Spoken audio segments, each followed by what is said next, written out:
Hello everyone and welcome to another review video. In this video we're going to be taking a look at the Tek Recon Havok. Now I've played around with the Hammerhead, which is the pistol version from the Tek Recon line, and while it's alright, this is the one I really wanted to try out, is the Havok, the big assault rifle that they had in their line. And looking at the box, we can see that there is a super serial kid playing with the Tek Recon, because I guess it's super serial business. And on the back it shows you the app and how it's all set up, and the blaster itself, and how the magazine works, where you have kind of a jungle clip set up. And I'm excited to open this and play around with it. So let's see what we get.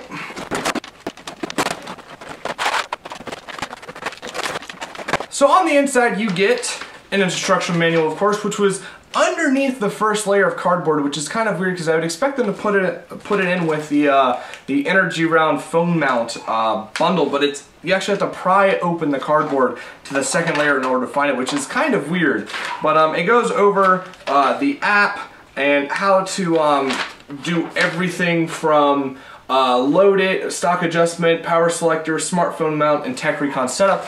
And it's nice and detailed, some really good pictures in here, so that's good. You also get this weird little cardboard target, which was actually taped in, and on the Hammerhead, I ripped it apart, but you're supposed to keep it folded like this, but there's tape on the side, so it gets a little bent up really easily, like mine is, and it's just kind of useless. And I would prefer a plastic target over that of some cardboard, you know, something with an actual stand and it's plastic and it's going to last a while, because cardboard doesn't really last too long.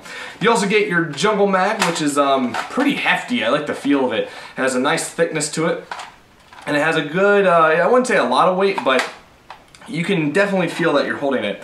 You also get the Havok itself, which comes with the stock pre-attached, but in order to take that off, you just push the tabs in on the side here, and you pull it off. It's a little hard. I wish I could do it with just one hand, but I think my two-hand combo gets it done really well. And the back of it is actually a rubber, unlike the full plastic stock that usually comes with Nerf. This is rubber, so it's nice and padded and it's pretty comfortable, and it's super easy to put on, and it's adjustable, so that's good because everyone comes in different shapes and sizes, and I like mine usually all the way out. Let's see how comfortable this is. I would compare this kind of with a Rapid Strike. It's about the same size as one, and it's pretty comfy. I actually like it. The tack rail up here makes nice little iron sights without trying to be iron sights, though I will say the stock is a little flimsy for my liking. I like a nice stiff stock to rest on because I don't like the flimsiness. Reminds me of a Recon stock, to be honest. But yeah, so let's put the phone mount in. And I will say that the Tek Recon app is not out for Android yet, so I can't really go over that. But the phone mount is super easy to put in. It comes with this one piece here, and you stick it in the bottom, and it just snaps in place like that. And it's super, super, super simple. So that's good. And then you have these other pieces that will help secure your phone and make sure that the stylus piece that pushes on your phone's area to tell you that it's, you know, running out of ammo and stuff, because the app does a lot of stuff, and this tells it that you fired off a shot and whatnot. These pieces right here make it so your phone sets up properly with the mount. So I just found that the little rubber pieces for your smartphone come with a separate pamphlet, which is a little weird. Don't know why it's separate, but it got a little lost down here, but it tells you how to put them in. Just thought I should mention that really quick. But I don't know why they just didn't put down the actual manual, so let's continue. I'm not going to mess around with these because I want to check out the blaster itself. But I don't have the app, so it's kind of useless to go over the whole phone feature. So let me get the rounds out, and they don't actually come with enough rounds to fill up an entire mag, but I do have some little extra bundles with my package that I can use to fill this up. So let me load this up, and we will continue from there.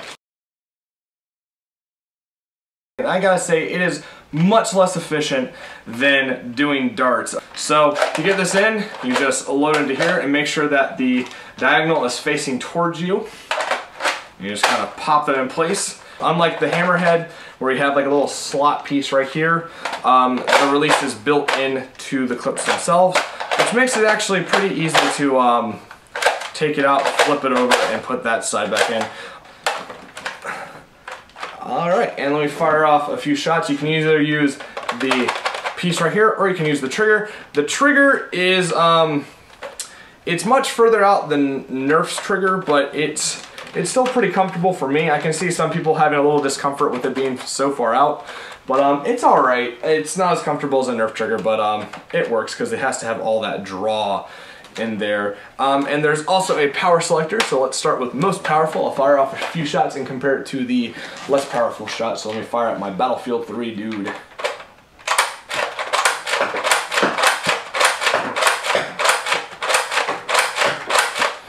Alright, I can tell you right now that the shots are not very accurate. I had, it's only like, what, 20 feet from here to that? And some of the shots were hitting the couch, and then a couple of shots were hitting the Battlefield guy in the chest, but a lot of them were just kind of curving down and curving over and curving up and whatnot. So let me turn this down to least powerful and see if that makes a difference.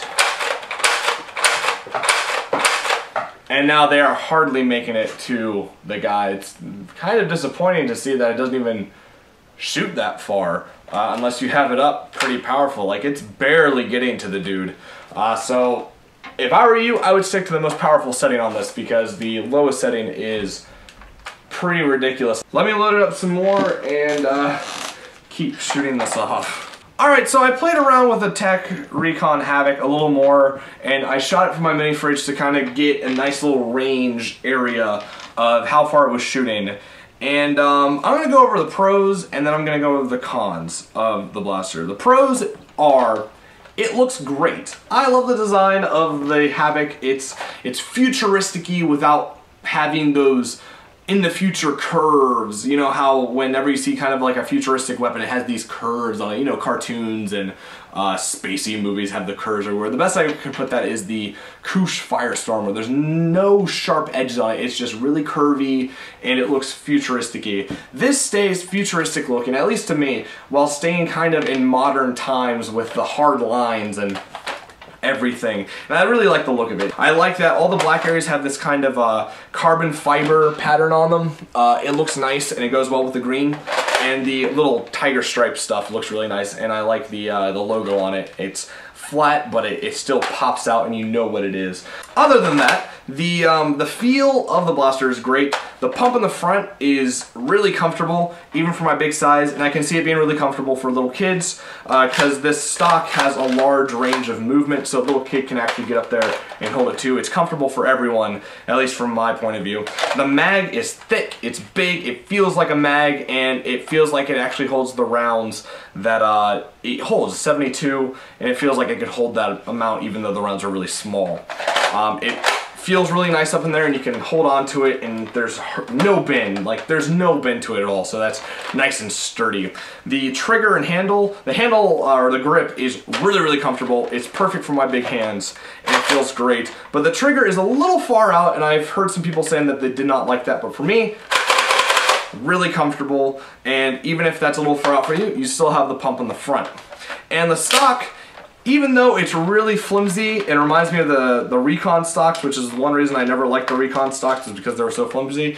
You can take it off, make it more of like a running weapon, and it still feels really comfortable to fire. But the stock is comfortable, but it is wobbly, and even though it is really wobbly, it feels nice to, you know, shoulder it and look down with it. Besides that, let's go into the cons. This blaster underperforms Nerf by a lot.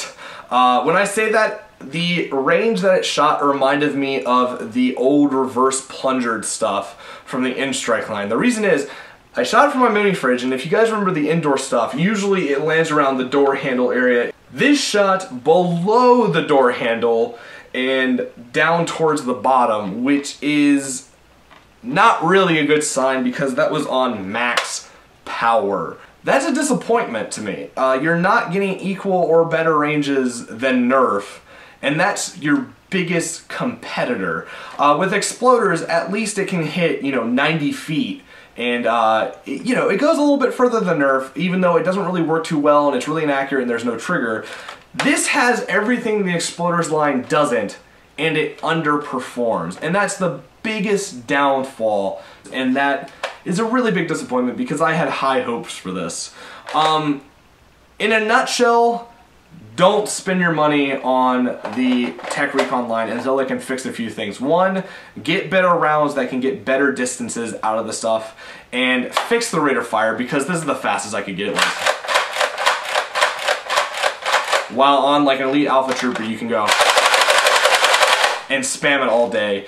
Rate of fire and lack of distance is what really brings this whole line down. So while I love the look and the feel, it just does not perform like I would like it to, and the ammo is really, really small, and even I had a hard time finding it, which does not go well for something where most people are probably not going to want to spend money on new rounds every time they play with it. And that's one reason I like Nerf more, is because the rounds are big, but you know, they're compact and you can find them easily. These rounds are really small. So lack of performance, lack of rate of fire, and really tiny ammo that's probably going to get lost is what brings the Tek Recon Havok and Hammerhead down below Nerf. That is kind of the whole disappointment with this line. So I hope you enjoyed this review, and have a great day wherever you are.